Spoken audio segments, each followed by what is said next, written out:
Bienvenue. Aujourd'hui, on explore les sources sur les Yakuza.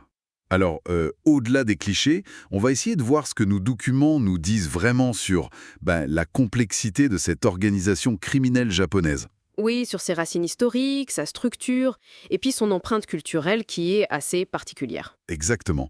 L'objectif, c'est d'extraire les pépites, les infos clés qui éclairent un peu leur fonctionnement réel. Bon, alors, on y va? Allons-y. Pour comprendre leur persistance, il faut regarder l'histoire, c'est essentiel.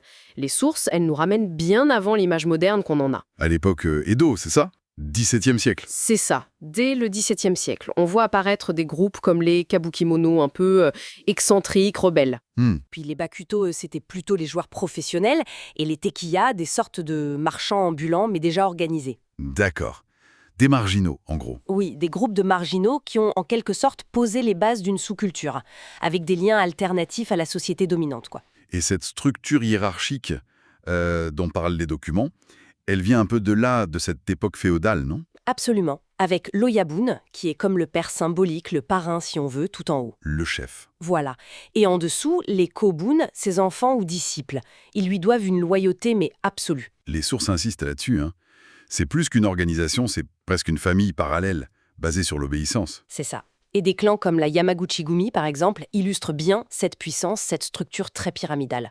Et ce qui ressort aussi pas mal des textes, c'est le mélange de leurs activités. Ah oui, cette dualité. Il y a le crime organisé classique, on va dire, l'extorsion, les trafics divers. Le côté sombre. Voilà. Mais, et c'est stratégique, il y a aussi la diversification dans l'économie légale. La construction, l'immobilier, même la finance, c'est mentionné. Tout à fait. Et ce n'est pas juste pour blanchir l'argent, même si ça en fait partie. Les documents suggèrent que c'est vraiment un moyen d'acquérir une influence durable. Une respectabilité de façade, peut-être. Oui, une respectabilité de façade et de contrôler, de manière assez sophistiquée, des pans entiers de l'économie locale. C'est fou. Et au-delà de la structure et du business, il y a toute cette culture yakuza. Les sources parlent beaucoup du gokudo, ce fameux code d'honneur. Oui, un code décrit comme très, très rigide, centré sur la loyauté, le silence aussi. Et quand on ne le respecte pas, les conséquences sont terribles. Les yubitsume. L'amputation d'une phalange, oui.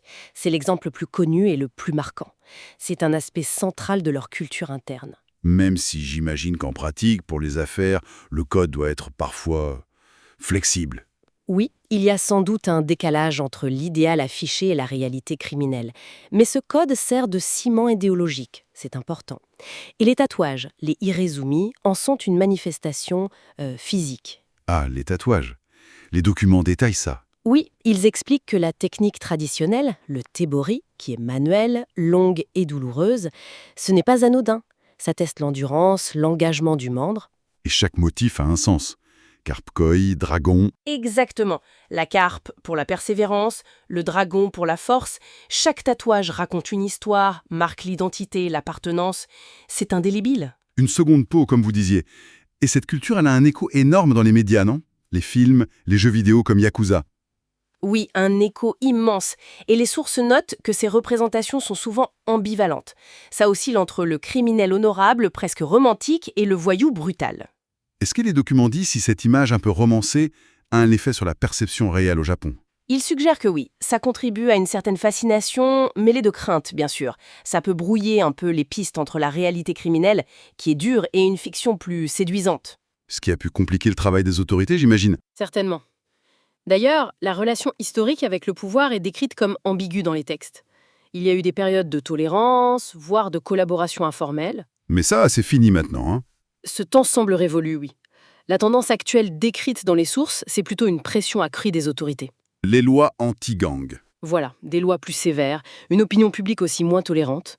Du coup, l'organisation doit s'adapter. Et comment ils s'adaptent? Les sources donnent des pistes? Elles évoquent de nouvelles formes de criminalité. La cybercriminalité, la fraude financière, des choses peut-être plus discrètes, moins visibles. Donc, la question qui se pose, c'est déclin ou transformation? C'est exactement ça. Les sources posent clairement la question. Est-ce qu'on assiste à un déclin inévitable ou à une mutation vers une autre forme de criminalité, toujours présente, mais sous le radar? Donc, pour résumer ce qu'on a vu dans les documents, on a une organisation bien plus complexe qu'un simple gang.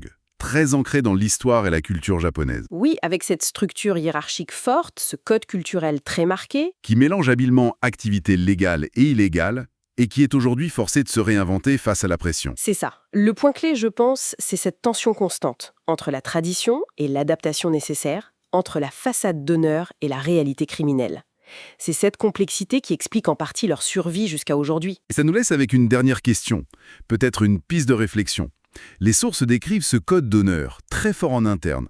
Mais comment une structure qui valorise autant la loyauté et le respect entre ses membres, comment justifie-t-elle, pour eux-mêmes, la violence, la prédation qu'ils exercent sur le reste de la société ? Comprendre cette dissonance cognitive interne, ce paradoxe, c'est peut-être une clé pour saisir la résilience de ces organisations.